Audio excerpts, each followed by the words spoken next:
So now let's do a very, very quick mind map. Let's say we want to know everyone's first names, which I'm going to be 1NM, which is just a code for me. So I actually circle that down, use a couple of colors here to lock it down, little pretty colors there. And let's go ahead and do Keith. So I start with just the first name. Make it sort of pretty. Now, what are the attributes of Keith? Well, he's actually in Atlanta, ATL. He's a high-tech guy.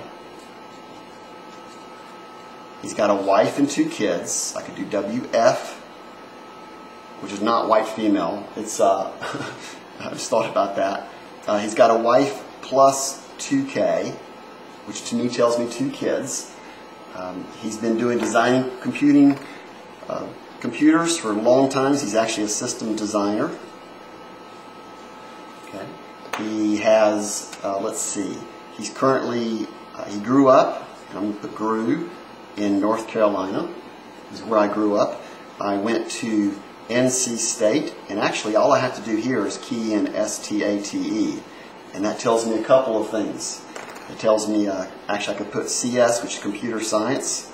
So very rapidly what I've done is I've associated quite a few things there.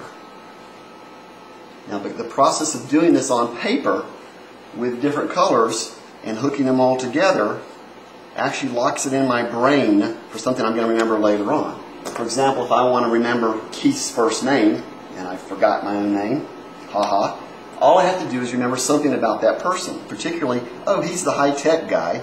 Oh yeah, he does mind mapping. So I'm going to do MM up there. He teaches it or demonstrates it. So all I have to do in my head, because I've written this down, and actually I could do some other sort of neat things there, is to remember one key item. And with mind mapping, what's going to happen is my brain will start filling in the rest of the holes, and I'll start thinking about attributes of that person. In this particular case, it's me. Now, the other things you can add in are attributes, and I tend to use a lot of codes. For example, how old somebody is, and I'll put in whether they're bald, if they have glasses, I'll do little glasses there. Sometimes I'll even put if they have a suit on, if they have a particular watch, if they're wearing leather cowboy boots, the length of their hair, the color of their hair, their build, all the different attributes I will build up on here. So then if I want to go back and remember that person's first name or other attributes, all I have to do is in the visual imagery, which is now we're talking about the little video camera there. You think of a video camera? I've taken a picture in my head and I've anchored it down with keywords. So I can actually now see the picture of that person in my head, and I can start associating the different attributes, particularly the ones that I care about. Notice that everything is single words. That's the power behind mind mapping. It's associations and links between the different things. Now you notice I automatically did, I'll put my hand on the monitor here, I actually talked about where I live and background.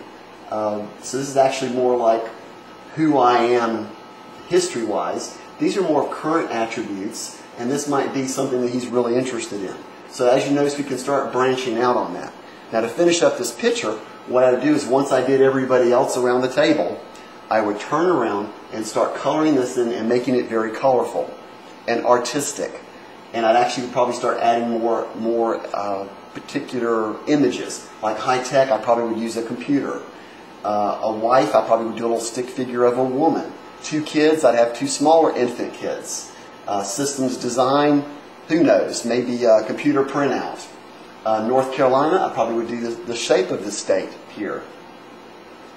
The idea is to lock it down in your head, what's going on, and to build memory paths so that you can recall them later. The cool part is I could leave this alone and come back maybe a week or 2 weeks later or maybe even a month, and I could reproduce most of what's on this from memory, primarily because I've got colors, images, and things hooked together. All I have to do is remember a couple of keywords, particularly the video image here, and I now have a picture of Keith. Last name, now that I'm thinking about it, I'll go ahead and add that in. Last name is Duncan, so I'll put D-U-N-C-A-N, pretty big letters there, and that actually is an attribute that actually hooks into Keith up there. And what else can I add in that? Oh, the name of the company. What does Keith do? Okay, the company is VOILA.com. That's part of my identity. In this case, it's Business Owner Advisors SOS. So if I was going to mind map this out, what I would do is I'd probably pick another color, and I would actually spell this out. And I'm going to abbreviate BIZ, OWN, it stands for owners. Advise, I just use the word advise, and then I'd use SOS. And this actually splits off to 3 other things. So this is the way to mind map. And I'm actually going to make a little pattern here to say that it's something that rolls together. The association is a linear type thing. And now I will go back in and actually color things in. This is the way mind mapping works.